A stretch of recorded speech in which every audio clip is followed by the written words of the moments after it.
Maraming tagahanga ang kinilig matapos aminin ng aktor na si Paulo Avellino na may paghanga siya sa aktres na si Kim Chiu.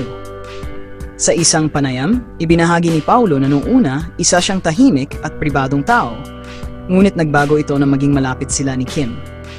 Ayon sa kanya, nag-adjust siya sa mas masayahing personalidad ng aktres na nagresulta sa kanyang unti-unting pagiging palabiro at mas bukas sa pakikisalamuha.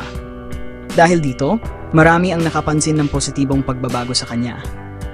Hindi maiwasan ng kanilang mga tagahanga ang kiligin sa kanilang pagiging close, lalo na't kitang-kita ang chemistry nila sa kanilang mga proyekto. Marami tuloy ang umaasang may posibilidad na mauwi sa totohanan ang kanilang magandang samahan.